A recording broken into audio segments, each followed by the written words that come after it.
So hi foundation students, and yes, you got your results on 3rd February, and first of all congrats to those who have cleared your exams and good luck for inter, study well. And coming to those students who couldn't clear, so don't feel sad or depressed, definitely you can clear in your next attempt. But before we get into that, the topic of the video, in this video what I'm discussing is about the reason why. See, first of all, many students scored very low marks in law. I saw many of them scored very low marks in law, and also few of the students failed their attempt because of law. See, you would have studied maths in your PUC, even in your BCom exams. If you're in PUC, definitely would have studied basic maths. And those who have studied accounts, they will be able to somehow manage the accounts as well.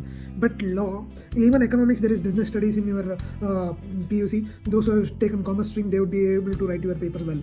But coming to law, no. Law is a subject where you would not have been able to write it because you would not have studied the proper way of writing the subject in law. Many of the students you might be thinking that many of you might be thinking that I wrote all the questions very well. I wrote my exams went well. I even wrote as per the ICAE math what is there in the provision I wrote, but still I didn't get the marks I was expecting. See, I can give you 2-3 reasons why why the institute would have not given you marks. See, for those students who are telling me that they have written the provisions well as per ICAE, I can tell you that if you have written the provision well, did you use the legal terms and technical terms which is given in the provision? Did you use the wordings as given in the ICAE math for that provision? Or first thing what the student would have done wrong is that the student, see, when the question comes in a law subject, what the student will do is that he'll first of all guess what is the provision and he'll write in his own sentences without a proper format. He'll just write it as a paragraph and he'll give the solution. But that is not how it should be written in the law. See, law paper, what happens is the formatting matters. Just like in the accounts, you'll do a formatting no for debit, credit, and all that particulars you'll write no. Even in law, the formatting is there for answering the case study based questions and for writing the provision. See, for those students who are telling me that, sir, I have written the provisions well and I have written as per ICAE, but still I have scored very low marks. Why? See, if you have written the provisions well, then tell me whether you have used the technical terms and law terms which is given in your ICAE math in the provision. If you have written even the technical terms, law terms as given in the ICAE math, then whether did you correlate the question with the provision properly? Did you write facts of the case? Did you write analysis? Did you, after writing even the facts and analysis, have written provision as well, but you did not write the conclusion? You forgot to write the conclusion. See, many of the students, what they'll do is that they'll write the conclusion, they'll even write the provision properly, they will even write the facts of the case and analysis also they'll write. But conclusion, when you're writing a conclusion, no, you should not just write, see, suppose the question is whether A is liable for the penalty or not. Suppose that's the question. You can't just write in the conclusion after writing the provision, you wrote the provision. Then in the conclusion, after writing the facts of the case and analysis, you can't write in the conclusion that A is liable for this penalty of this amount.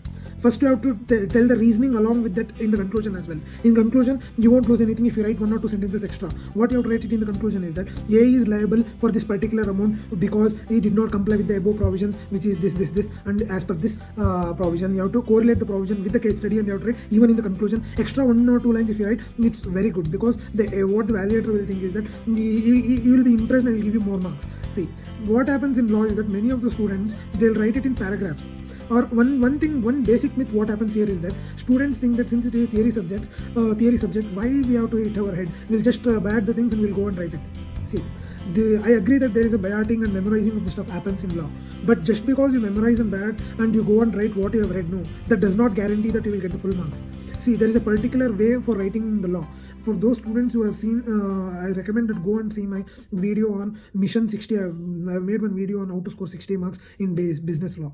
Go and see that video. Next thing is that, second thing what you can do is that go and check my MTP video on business law. In that video, what I've done is that I've broken the questions. See, for how to break the question, how to mark the important keywords in the question, how to write the answers, in what format we have to write the answer, and how to score, which are the important keywords in the answer, how to write the answer, and what formatting we have to write the answer. I've given in that MTP video. I've broken down the question and discussed it thoroughly, so that you will get an understanding of how to study in law paper. See, just memorizing and mugging up the theory just given in the book does not assure you that you can score the entire marks. See, even I have scored 4 on 4 in law. I can show you that I have scored 4 on 4 in law, 4 out of 4 in law. Those of you who are thinking that in theory the evaluator won't give you full marks even if you write everything properly as per ICAE, if you think that, no, then you are wrong. You are definitely wrong, because even I have scored 4 out of 4 in law.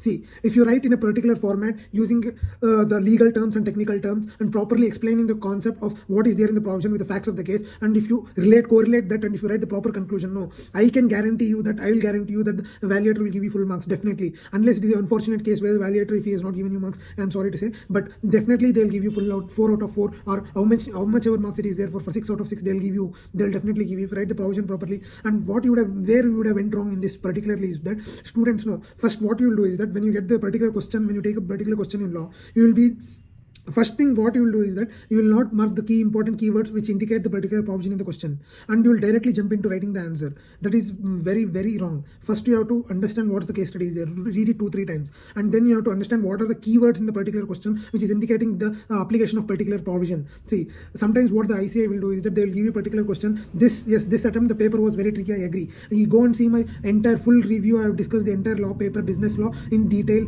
CA Foundation full business law review I have done. Go see that video. In that video, I've broken down the question, each question properly. I've broken down, I've marked the important keywords, and I've discussed how to write the solution for this particular question also I've told you. See, what happens is that when the particular question comes in law, no, what you have to do is first mark the important keywords. You have to figure out what is the important keywords in a particular question, then which are indicating which provision will be applicable in this case. And ICI will try to confuse you there. So you have to read it at least 2-3 times. Next, what you have to do is that once you understand that what are the important keywords which provision will apply in this case, then next what you have to do is that not just jump right into writing the answer. No, that is wrong. That's not what you should do. After getting to know what provision will apply, then you have to read it. You have to recall in your mind what was the provision, what is the section number. If you can recall the section number is not important in CA Foundation. It's fine. See, CA Inter and CA Finals, it is important, but it does not mean that they won't give you marks. See, section numbers are important, but that does not mean that if you don't write the section number, they won't give you marks. They will give you marks. Even if it is for 4 marks, they'll definitely give you 3, or at least 4 also they can give you if you have written the provision properly. See, what happens is that like I was saying, once you have figured out what provision will apply, after getting to know which provision, you have tried to recall the provision. What are the important legal terms which was used in that provision? What are the keywords used in that provision? What are the keywords which you have memorized, which you have mugged up, which you know? And see, first of all, you should understand the provision. See, if you just directly mug up the concepts of words, no, you won't be able to write it in exam. First, you have to understand what the concept, what is the provision. Next, you have to mug up what are the legal terms and legal terminologies, legal technical language of the law that you have to mug up. Then you have to write. Then you have to remember section numbers, like that you have to go. So after recalling what is the provision, then you have to make particular format. First you will write the provision, next you will write the facts of the case. What is the case which is indicating you that this provision will apply? That fact you have to write in that, and you have to write the analysis, correlate the above provision. Yes, you have to correlate. You have written the particular provision, means that provision take the important keywords and apply with the above given case study, then you correlate it.